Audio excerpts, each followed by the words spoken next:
Hey guys, welcome to the channel. Today I have a special treat for you here. I have two vintage, or I guess you could say transitional, Rolex Pepsi GMT Master-IIs, reference 16710. These are both from the early to mid 2000s.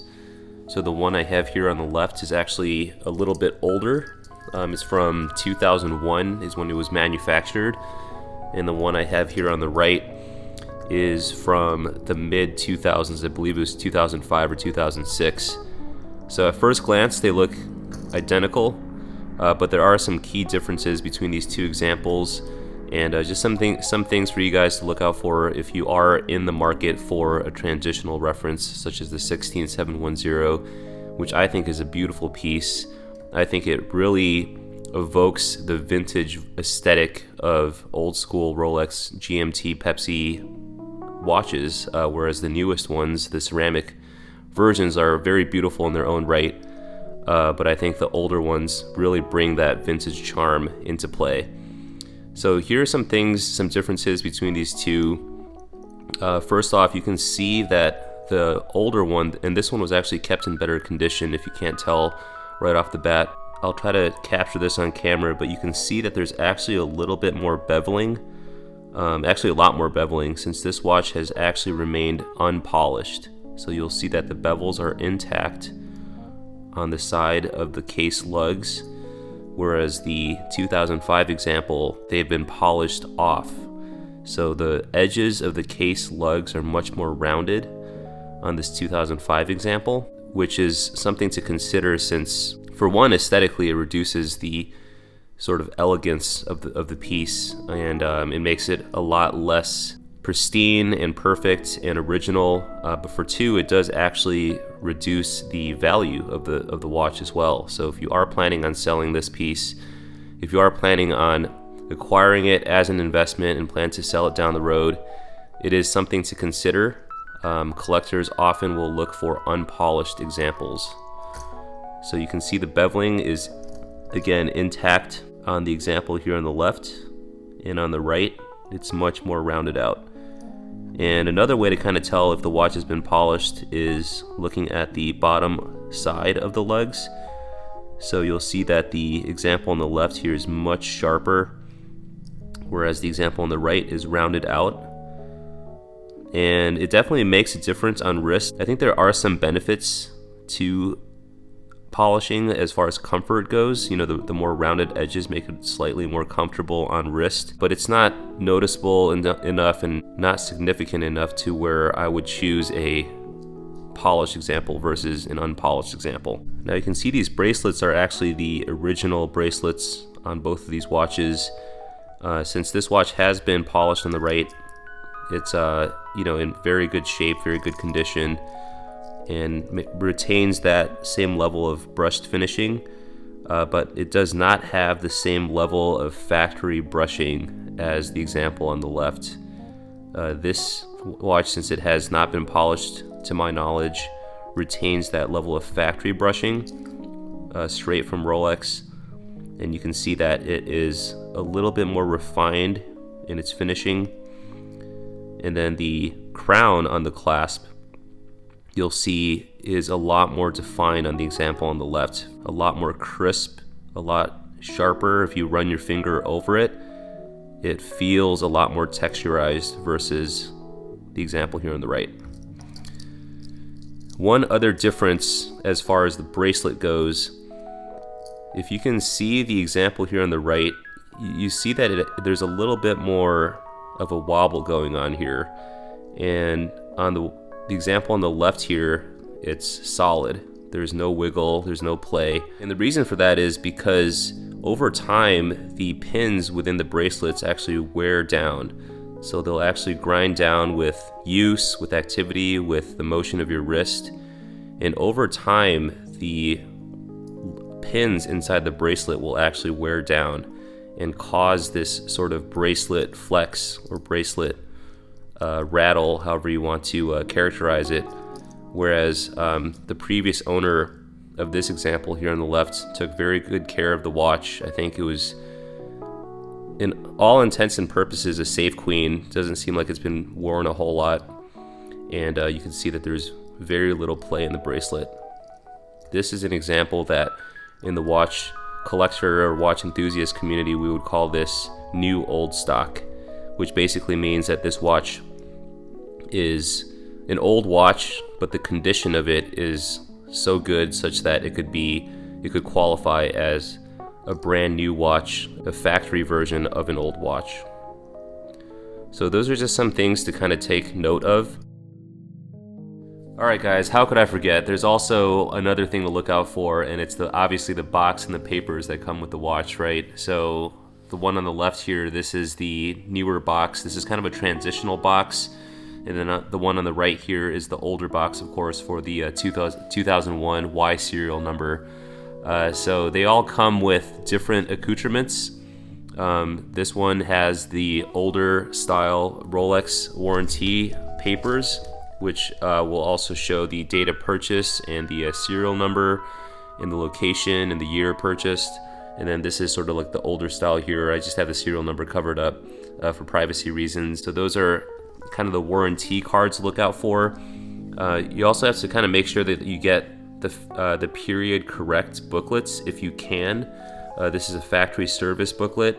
I forget how you can tell, but I think my jeweler actually showed me how you can tell. You can actually look up the year for these factory service booklets, and then a Rolex Oyster booklet. With this kit, it did not come with the GMT Master booklet, but that is a nice thing to have as well. And you can see with each period, there are different styles of booklets, manuals. So this is a newer style manual, whereas this is a slightly older one, or so I believe. I may have gotten them mixed up, but the point being is that there are different styles of booklets based off of the era that your watch was purchased or produced in. So make sure you can get those things with your watch as well. And as you can see, this one also comes with the plastic hang tag for the chronometer certification. And just so you guys know, some of this stuff is actually available on eBay. You can actually purchase like the chronometer tags and the booklets on eBay and the boxes. If you know what you're doing, you can actually pick up some of these things if they are missing from your set. And then make sure you get some extra links that came with the watch if they are available, because those will prove to be useful later on if one of your links gets damaged or you do decide to sell your watch down the road. So again, that's just one thing to keep in mind, and we'll take you back to the main video. You can see that the bezels are actually both in really great condition as well. These are 120 click bi-directional bezels, and you can see that the action is very smooth on the example here on the left.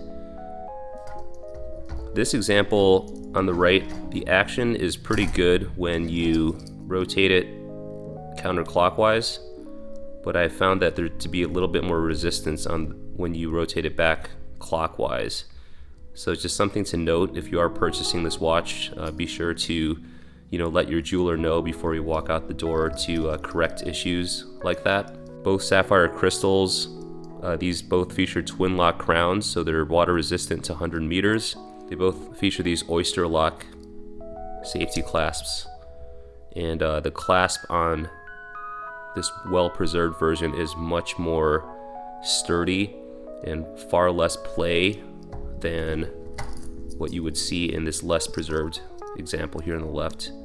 You'll see that it just opens up and is a little rattly, a little less stable. One other thing that I noticed as well, and you guys can chime in on this in the comments below, but since this was a production 2001 production and this was a mid-2000s production from 2005 2006, I'm not sure if this is the case on all GMT Master-IIs or 16710 GMT Master-IIs, but you'll see that the indices on the example on the left, the early 2000 example, the indices are a little bit smaller. The lume plots are a little smaller, and there's just a little bit more white gold surrounding the lume on each of the lume plots. A little bit less room to breathe. It's almost more reminiscent of the nipple dial GMT Masters, if you guys are familiar with those.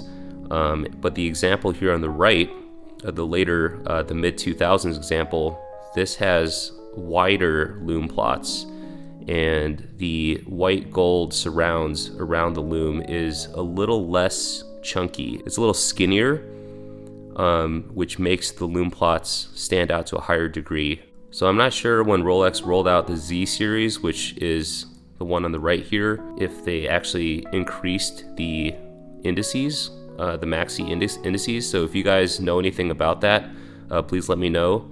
Or I don't know if it's like a manufacturing nuance or what have you. But you know, there's always a lot of incremental changes between different serial numbers and across the years, so it wouldn't surprise me, but I haven't found any literature on it. I've just seen Google images of Y serial GMT Master-IIs that have the smaller lume plots, and then the Z serials that have wider lume plots. So if you guys have any knowledge on that, please do chime in on the comments section below. I would love to get your feedback on that. Real quick, let me pop at least one of these on wrist and show you how it wears.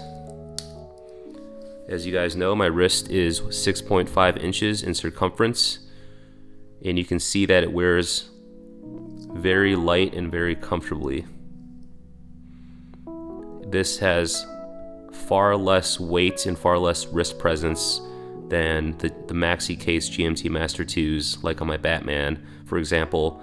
It's just so much lighter, and because of the skinnier lugs, it just kind of integrates better with your wrist, and the watch doesn't bother me as much when it slides up and down my wrist as it would with some of the later references. I think the maxi cases are just a lot heavier, and on wrist, the wearing experience is just not as comfortable.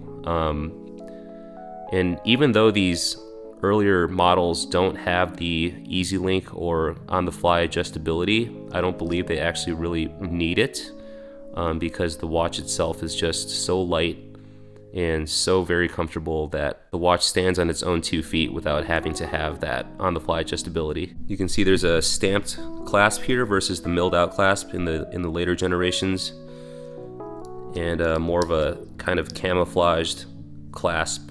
20 millimeter lug width, 40 millimeters in diameter, 12 millimeters thick, and I think about 47 millimeters lug to lug. And there's also some micro adjust in the clasp as well. So all in all, 2 very solid examples of the GMT Master-II 16710, the transitional reference.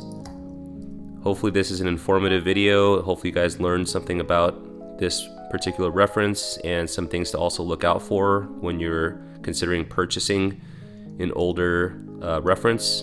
These are definitely skyrocketing in value, so if you are considering buying one of these, I would strongly encourage you to consider buying one soon. You know, these are discontinued models and they're really sought after, so over time I think the supply in the market is definitely going to diminish, and the prices are only going to rise with time. So if you guys have any questions, feel free to chime in below, and I'll definitely do some more videos in the future comparing, you know, vintage versus modern GMT Master-IIs. This is kind of like my first exposure to older vintage models or transitional models, so I definitely want to do more content and want to get more hands-on and get more experience with these older models as well. So if you have any questions, again, let me know, and I hope you guys have an amazing day, and I'll talk to you soon. Take care.